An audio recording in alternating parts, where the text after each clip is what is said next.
పద్మవృక్షం అభ్యర్థులు and ward మెంబర్లు అందరూ కలిసి ఈరోజు ఠానే యొక్క చేటి కమిషనర్ దగ్గరికి వెళ్ళి ఫారంలు దాఖలు చేశారు. తదుపరి భివండికి వచ్చి ఒక సమావేశంలో ఎన్నికలపై చేయాలి అని చర్చించారు.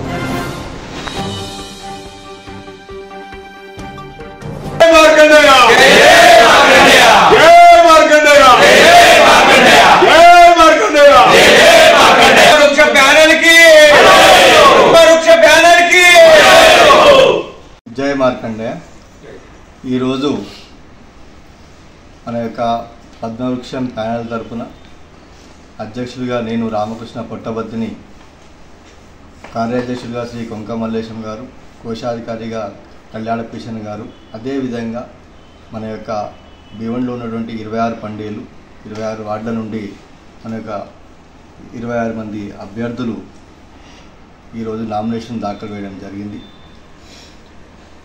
ఏవైతే మన యొక్క ప్యానెల్ గత 3 సంవత్సరాలలో చేసినటువంటి అభివృద్ధి, పద్మశాలి బాంధవుల యొక్క ఐక్యత, జాగృతి, దీన్ని అందరూ కూడా మన యొక్క భివండిలో ఉన్నటువంటి మన యొక్క శాశ్వత సభ్యులు, పదాధికారులే కాకుండా ఇక్కడ నివసిస్తున్నటువంటి పద్మశాలి బాంధవులందరూ కూడా గమనించినారు.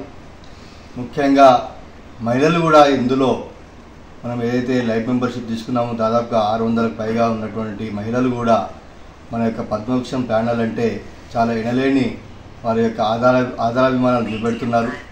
అందరిది కూడా ఒకటే మాట ఉన్నది. ఇప్పుడు ఏదైతే 31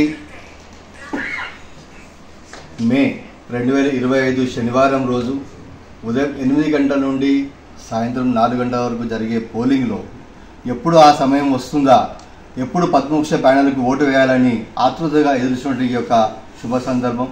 ప్రజలందరూ కూడా మన యొక్క పద్మవృక్ష ప్యానెల్కు బ్రహ్మరథం పట్టాలని, అందరూ కూడా ఆదరించాలని, చాలా చక్కగా మేము పనిచేసినాం, సమాజం యొక్క ఉన్నతికి పాటుపడినాం. అదేవిధంగా రాబోయే 3 సంవత్సరాల కాలంలో కూడా తప్పకుండా మన యొక్క పద్మశాలి యొక్క ఐక్యత, పద్మశాలి యొక్క ప్రతిష్టను పెంచడానికి మేము అహిర్నిశలు తప్పకుండా మేము పనిచేస్తామని మీ ద్వారా నేను అందరికీ కూడా హామీ ఇస్తున్నాను. జై మార్కండేయ.